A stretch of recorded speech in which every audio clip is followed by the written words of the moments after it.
All right. I think we are good to go live. Good morning. How are you, Beck? Good. How are you?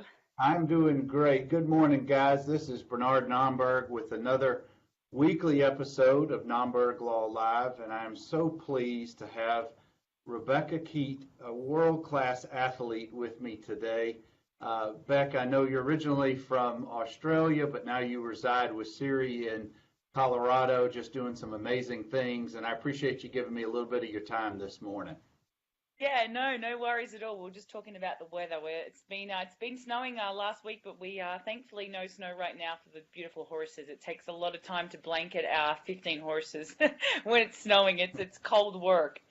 I bet it is. Well, for those of you who may not know Beck, she is a world-class athlete who participated for many, many years with triathlons and Ironman competitions, actually has won multiple world titles.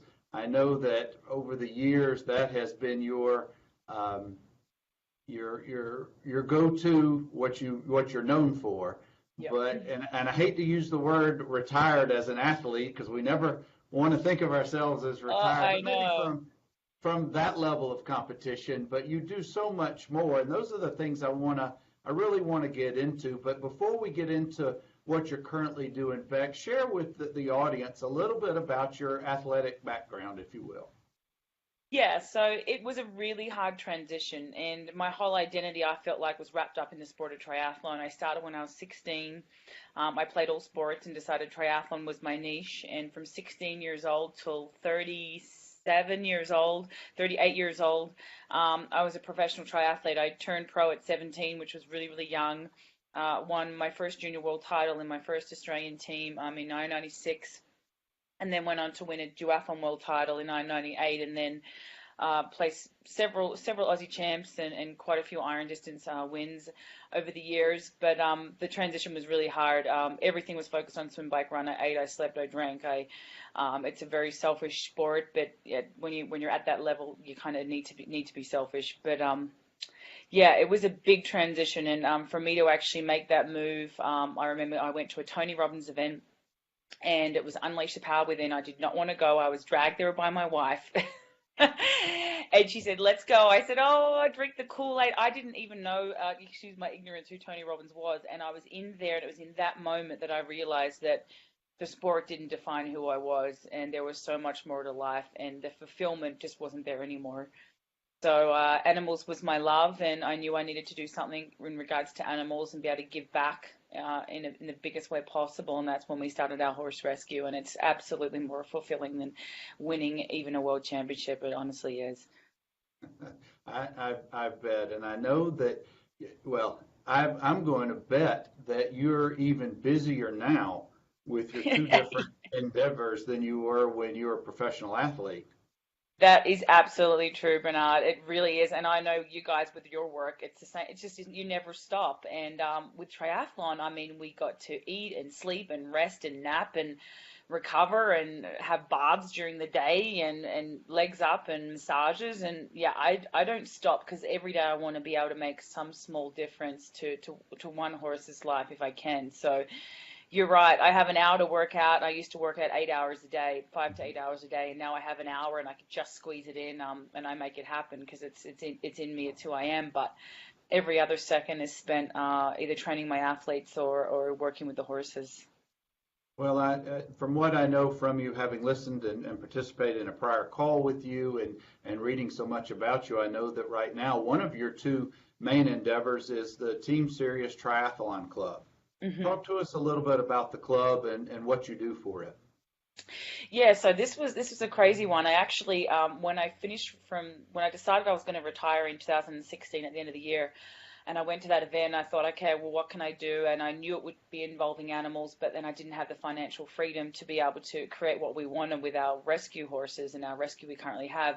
So we needed that financial freedom. And I went and finished my real estate course, and I did one showing, and I hated it. And I was like, this is just not for me. I'm not a salesperson. I mean, some people are just built to sell snow to Eskimos, it wasn't for me. And so I thought, why not focus on something that I know and that I love, and that's triathlon, and just share my wealth of knowledge and be able to coach athletes to their achieving their dreams. So it was a no-brainer. I absolutely love my coaching, and then my fulfillment also comes from having that financial freedom from our triathlon club creates enough to be able to do what we do with our non-profit side with our horse rescue. So it's a kind of a fine balance. But when I'm not coaching, we're with the horses. And as much as people say, you should be a business owner, not operator or owner, not worker. I love doing the horse stuff, the mucking and the picking up poop. It's relaxing to me. So yeah, it's pretty busy, but I don't really feel like there's such a thing as work-life balance. I think it's all in or nothing, and that's sort of how both my wife Siri and I work, and it seems to be working for us. So. Well, I know that those two, not only the Team Sirius, the Triathlon Club, but the Believe Ranch and Rescue keep you both very, very busy. I want to focus for just a few minutes about the training that you offer to athletes and how you've taken your mindset from when you were a professional athlete, and now you're transitioning that to help train other athletes. Yeah, that's a great point. I haven't even really thought of it like that, and in reference to the rescue as well. I think it's funny.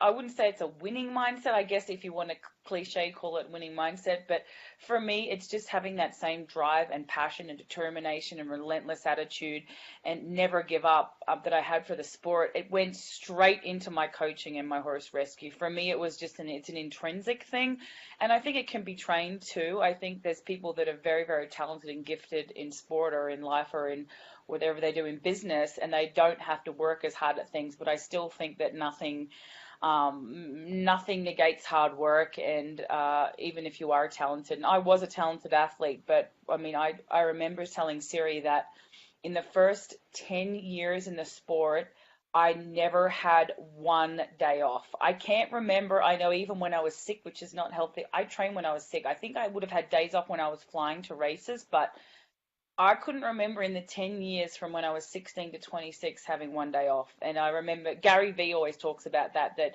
people want to be overnight successes, and you need like 10 years of blood, sweat, and tears. And then maybe you could be a high achiever and achieve a level that you want to. It doesn't happen overnight. And I think people sometimes sort of forget that, they say, you're so lucky. It's like Siri and I have worked our asses off for 40 years to get to be where we are. It hasn't happened overnight, although it may look like that. It's been a lot of work, but there's that so work few ethic, people. yeah. There's so few people in life who are so-called overnight successes. They may not have discovered who you are at the time, but you've been putting in the work for decades. And for those of you just joining us, I'm speaking with Rebekah Keat. Beck is a world-class athlete. She currently runs Team Sirius Triathlon Club, where she trains other athletes. She and her wife Siri run Believe Ranch and Rescue, a nonprofit in Colorado. We're going to talk all about that in just a minute. But I also want to welcome Chelsea, yours and my buddy Mitch Jackson out in California is watching right now. Good morning, Mitch. And David Hudson, good morning, buddy. It's good to see you guys. And if y'all have questions or comments for Beck, please put them in the comment section. We'll be glad to shoot those questions over to her. But Beck, I want to talk about the mindset of an athlete. There are very few of those athletes that we see and hear about who not only have the physical gifts, but then also have the mental stamina, the mental single-mindedness. And when you can combine those physical gifts with the ability to just concentrate on your sport and to shove out all of the peanut gallery and all the noise, that's a winning combination. And I know that from what I know of you, from ages 16 to 26, that's what you were about, winning all those championships. But now and I hate to use this term, you're now retired from those type of competitions, but you so beautifully have transitioned into training other athletes, and you and Siri have your horse rescue, which is doing so beautifully. I want you to talk to us just a little bit about that mindset that you have now for these two endeavors that's similar to what you were doing as a world-class training athlete.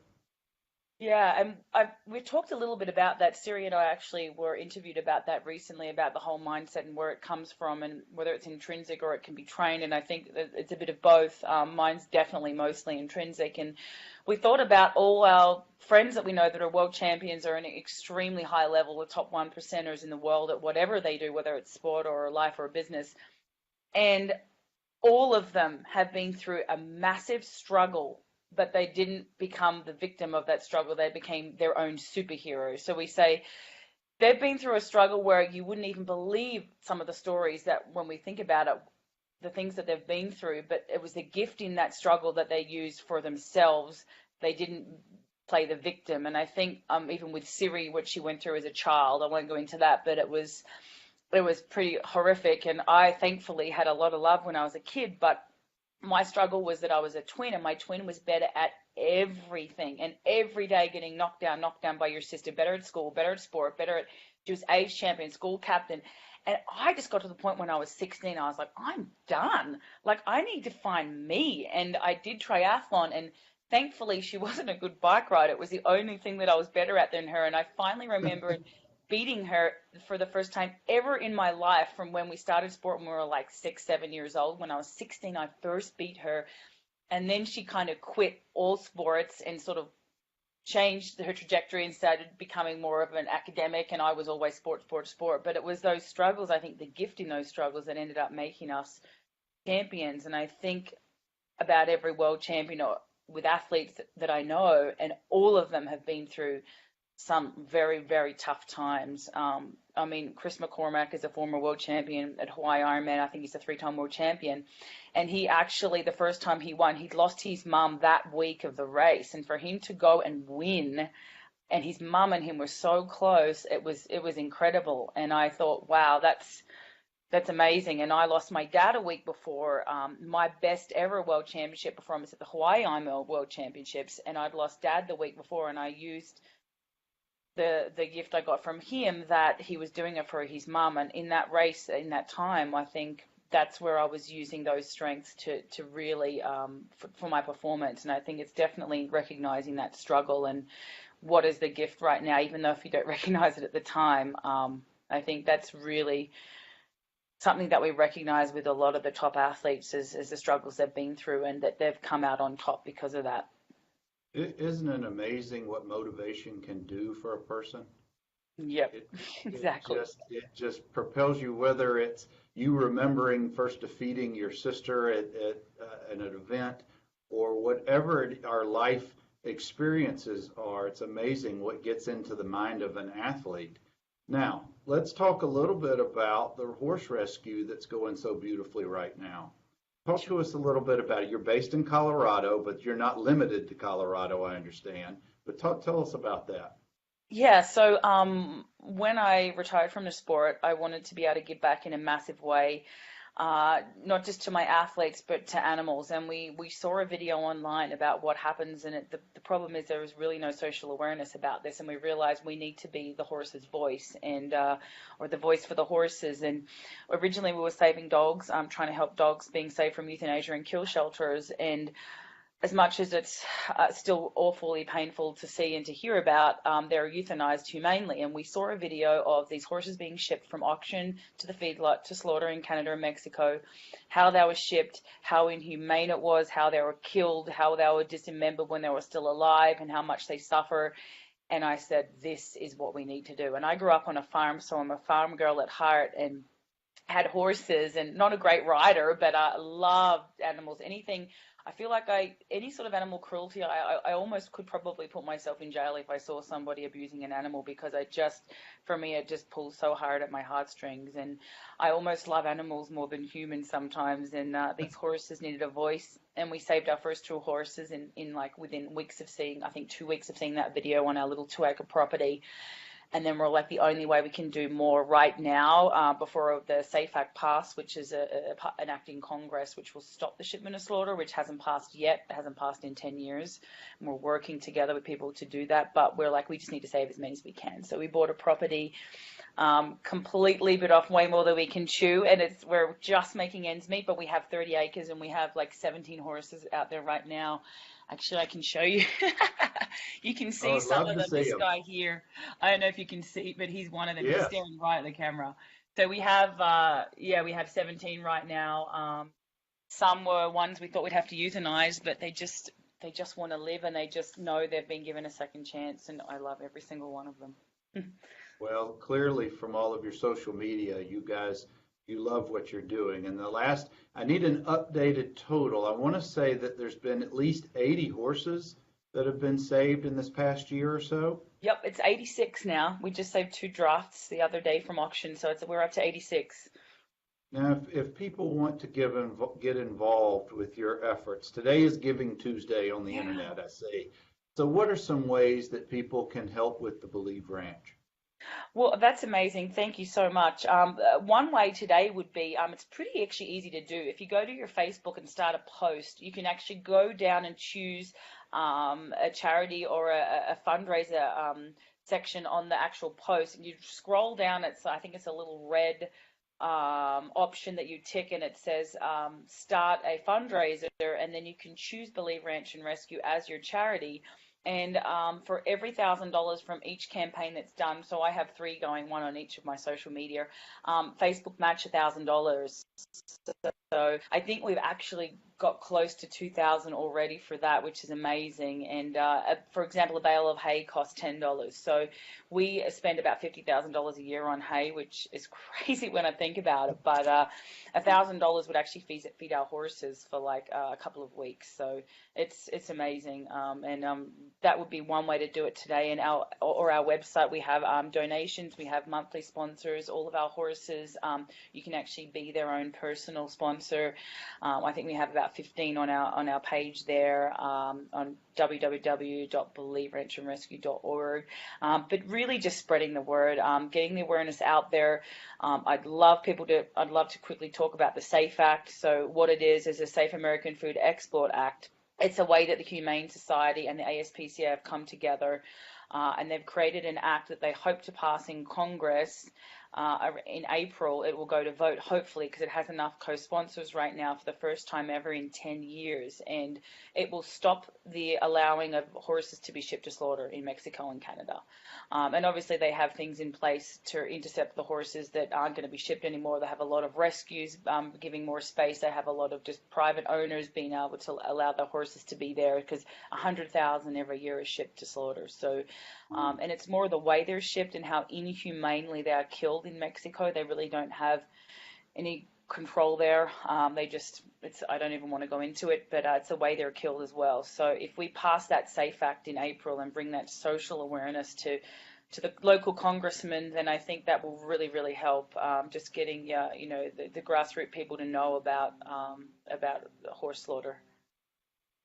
Thank you for sharing that, Beck. We Thank really you. appreciate you sharing those things. For those of you just joining us, we appreciate you checking in for a few minutes. I'm talking with Rebekah Keat. Beck is a former world-class champion in Ironman and triathlon. She currently runs a Team Serious Triathlon Club where she helps to train athletes, and I want to get back to that in a minute. And she and her wife Siri have Believe Ranch and Rescue, a nonprofit that helps to rescue horses they're based in Colorado. If you have questions or comments, please put them in the comments section, and I'll get them to Beck. Mitch has a great comment I want to read to you. Okay. Beck. He's enjoying the conversation about your quote-unquote overnight success and what it really takes, the hard work, the long days, etc., and how you eventually found success and used that mindset that you have and converted over to business and into life. And I don't want to forget that before the end of the day, I want to make sure we put in the comment sections the links to the different websites so people know how to get either in touch with you or to make donations. But I do want to shift back for just a second, Beck. If someone wants to be trained as a world-class athlete, or at least make their run at it, and I want you to talk to us just a little bit more about how they can do training through your club. How does that work? Well, actually, Bernardo, I was going to actually say to you, I'd love to offer them a free trial. Sometimes we do that with close friends and family to see whether they like it or not. And it's a 2-week free trial. They can come in. They're part of our Facebook Live group. We do it every single Monday. And Siri and I, it's crazy because we realize we're the only coaches in the world at our level, and we're now the number one. I hate bragging, but I'm kind of proud of it because after only a year and a half, we're the number one ranked female triathlon club in the entire world. And so that's Wow. pretty cool. And I think That's it's pretty part of it. great. Yeah, part of it is obviously my wife. I mean, she's a three-time world champion, and it does help. But I'm sort of the one that didn't have any social media or marketing experience, and I just threw myself in and did everything I could to learn about that, and that obviously helped immensely. And just being resourceful and Sure. doing contra drills with friends they're experts in their field in that area really worked too. So I'd love to offer anyone that wants to join our club. Definitely at least let's say a month free trial. See if you like it. You'll be able to have access to all of our podcasts, all of our live chats, all of Siri's personal podcasts too, like the Tony Robbins ones.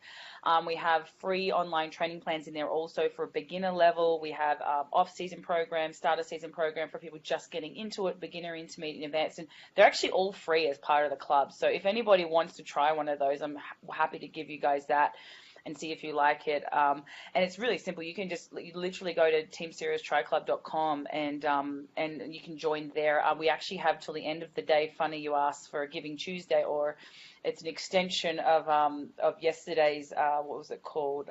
Monday, Cyber Monday or something, Cyber Monday. which was an Yeah. extension of Good Friday. Yeah.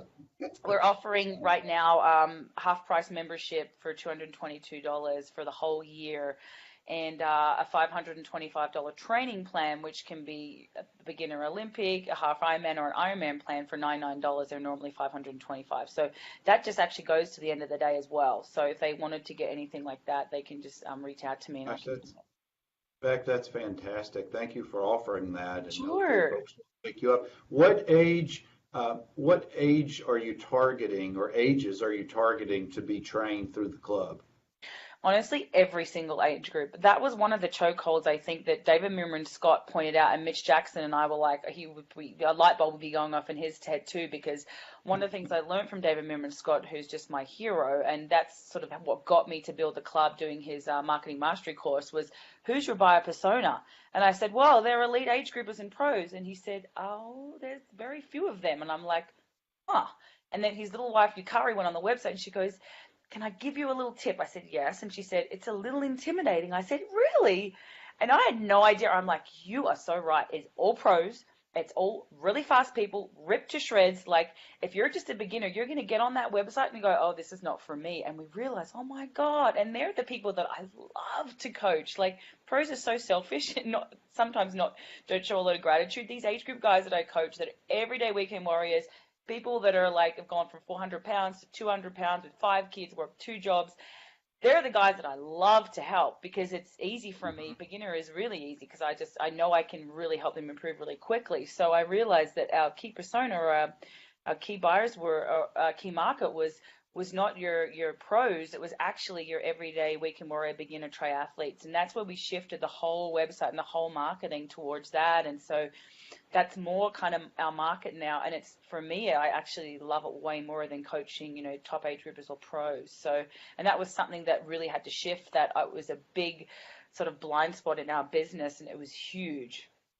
I bet it was. I'm going to use a term that you used earlier. It sounds like what you guys are doing with your training is you're taking average Joes and you're helping them to find their inner superhero. I love that. You're turning them into the athletes that they know that they could be. And that's just so awesome. It's such a fantastic journey I bet you take people on. And I applaud both of your efforts for that. And Beck, I appreciate your time today. We're getting close to the end of the interview, but I'm going to put you on the spot. I'm going to let you have the closing line or two. I want you to give us some words of motivation for today. Those athletes, those wannabe athletes, anybody who's watching this, give us some motivation as we take on the rest of our day today. It would have to be, so we realize that our club motto, and it's so true, and it's the culture we've developed in our team, that it's not about swim, bike, run, it's about who you become. And we've had so many incredible people that have never done anything in the sport, never swim, bike, or ran, and never been an athlete. And they come here and they just transform. And it carries across to their personal life, their work life. They have a sense of achievement, and it's a great sense of camaraderie within our club, and it's just an incredible culture that we have, and we feel so blessed to have those people in our club. And I want to ask you, Bernard, when are you going to do a triathlon? I'd love to coach you. I'll coach you for free. I sure appreciate that offer. I did a 10K last week, Yeah. and I'm still. Wow. I completed it. I didn't finish as fast as I wanted to, but I was But you glad did that it. I finished. That's amazing. That's a big achievement. Well, That's thank awesome. you. Thank you. Yeah. Well, Beck, I sure appreciate your time. It's been a real pleasure speaking with you this morning. And just please continue on the awesome work that you and Siri are both doing, and we'll make sure we keep spreading out the word of the great work that you guys are doing. And thank you for what you're doing also. Like, I always follow you guys, and I've watched your videos on Instagram, so thank you. Well, thank you very much. Guys, this will conclude our interview today. This was such a fun interview for me, and I appreciate everybody who watches us live or watches us on replays. We come to you every Tuesday at 10 a.m. Central on NOMBERG Law Live, and we hope you guys have a great rest of your day. Take care, No worries. Zach. Thank you. Bye.